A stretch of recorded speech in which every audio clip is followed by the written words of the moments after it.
মাই dear student, আৰু এটা নতুন ভিডিঅ'লৈ মই তোমালোকক সকলোকে স্বাগতম জনাইছোঁ। ছাত্ৰ ছাত্ৰীসকল, এই ভিডিঅ'টোৰ মাধ্যমেৰে আমি শিকিবলৈ গৈ আছোঁ দশমিক থকা যোগ। দশমিক থকা যোগ অংক কেনেকৈ কৰে। বহুতে জানে, কিছুমানে নাজানে। যোগ অংকটো চবেই জানে, কিন্তু দশমিক থকা যোগ কিছুমানৰ পাজৰ লাগি যায়। অতি সহজ, কোনো সমস্যা নাই। এবাৰ চালে তোমালোকেও কৰিব পাৰিবা আৰু সুন্দৰকে বুজি পাই যাবা। তো চোৱা, মই কুৱেশ্যন লৈ লৈছোঁ।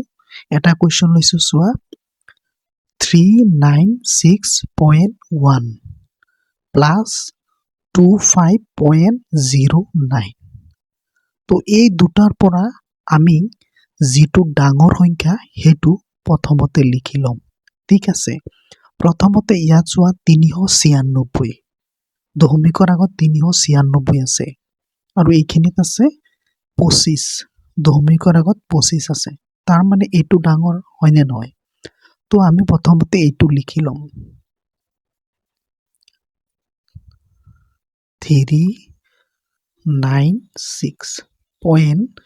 এইবাৰ চোৱা, যিটো সংখ্যা বাকী ৰৈছে লিখা নাই আমি, 25ৰ যিটো দশমিক আছে, সেই 25ৰ পিছত চোৱা দুটা সংখ্যা আছে, আৰু এইটো যিটো আমি লিখি আছোঁ ডাঙৰ সংখ্যাটো, এইটো ডাঙৰ সংখ্যাটোৰ পিছত দশমিকৰ পিছত এটা সংখ্যা আছে।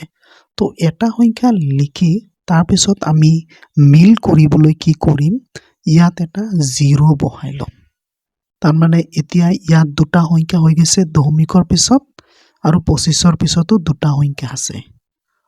তো লিখি লৈছোঁ মিলৰ কাৰণে, নিলিখিলেও কি নাই। তো মিলৰ কাৰণে আমি লিখি লৈছোঁ। এতিয়া 25টো লিখিম, সৰু সংখ্যাটো লিখিম। দশমিকৰ চিধা আমি দশমিক ৰাখিব লাগিব, এইটো মনত ৰাখিবা। দশমিকৰ চিধা দশমিক হ'ব লাগিব। চ' দশমিকৰ চিধা দশমিকটো বহাই লৈছোঁ। তো দশমিকৰ ইপাৰে কি কি আছে, 09 বহাই লৈছোঁ। তাৰপিছত দশমিকৰ ইটো চাইডে কি কি আছে, 5 আৰু 2 প্লাছ চিন দি দিওঁ। এতিয়া চোৱা, আকৌ যেতিয়া তুমি নমাবা যোগটো, তেতিয়াও দশমিকৰ চিধা দশমিকটো লিখিবা। তাৰপিছতে চোৱা 0, ওপৰত 0 আছে, তলত 9 আছে, তাৰমানে 9 হ'ব। 0ৰ লগত যিটো সংখ্যা থাকে, প্লাছ সংখ্যা থাকে, সেই সংখ্যাটোৱে হয় প্লাছ কৰাৰ সময়ত। তাৰপিছত 1ৰ তলত 0, তাৰমানে 1 হ'ব, 0 নহয়। দশমিকৰ চিধা দশমিক আহি গ'ল। এতিয়া 6 5 11, 11ৰ 1, ওকুলাৰ 1, 9 2 11, 11 1 12, 12ৰ 2, ওকুলাৰ 1, মানে 3 আৰু ওকুলাৰ 1 4 হৈ গ'ল। ইমানেই। খালি তোমালোকে যেতিয়া পাতিবা, সেই পাতাৰ সময়ত ধ্যান ৰাখিব লাগিব কেনেকৈ পাতিম। দশমিকৰ চিধা সদায় দশমিক হ'ব লাগিব, আৰু ডাঙৰ সংখ্যাটো প্ৰথমত লিখি ল'বা, তাৰপিছত তলত সৰুটো লিখিবা। খালি দশমিকটো চিধা ৰাখিবা।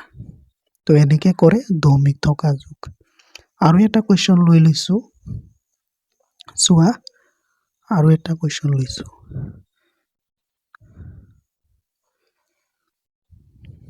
829 নহয়, এইটো চোৱা কোনটো ডাঙৰ আছে, সেই ডাঙৰটো আমি আগতে ল'ম। ইয়াত আছে 825 পইণ্ট, তাৰপিছত এইটো 85 পইণ্ট, আৰু ইয়াত আছে 5950.5। তো ডাঙৰ এইটো আছে, তো প্ৰথমতে ডাঙৰটো লিখি ল'ম। প্ৰথমতে ডাঙৰটো লিখি ল'ম, 5950। ইয়াৰ পিছত পইণ্ট। তো বাকীবিলাক চাম, দশমিকৰ পিছত কেইটা আছে। ইয়াত চোৱা 3টা আছে দশমিকৰ পিছত, ইয়াত 2টা আছে। তো 3টা আমি মিল কৰিম। 3টা মিল কৰিবলৈ হ'লে ইয়াত আৰু 2টা 0 বহাই ল'ব পাৰোঁ। ইয়াৰ পিছত কোনটো ডাঙৰ, এইটো ডাঙৰ। তো এইটো দশমিকৰ চিধা আগতে দশমিক বহাই লওঁ। ইয়াত 960, আৰু ইফালে আছে 528। তাৰপিছত এইটো আছে, দশমিকৰ চিধা দশমিক ৰাখি লওঁ, পিছত 60, আৰু 0 বহাই লওঁ মিল কৰিবৰ কাৰণে। তাৰপিছত এইটো 528, তো যোগ চিন বহাই লওঁ, বাছ পাতা হৈ গ'ল। এতিয়া নমাই থাকিলে হ'ল 0 0 আহিব এটা 6 আছে 6 9 5 14 14 9 5 14 14 6 18 8 ওকুলাৰ 1 পাছে পাছে 10 10 1 11 1 দহমিক কৰিছে দহমিক ৰাখিবা 7 7 8 15 15 ওকুলাৰ 1 16 6 ওকুলাৰ 1 17 17 1 18 8 ওকুলাৰ 1 6 তো এনেকে কৰে দহমিক থকা যোগ। তো মোক লাগিছে তোমালোকে ধুনীয়াকে শিকিলা এই ভিডিঅ'টোৰ পৰা দহমিক থকা যোগ অংক কেনেকে কৰে। ধন্যবাদ।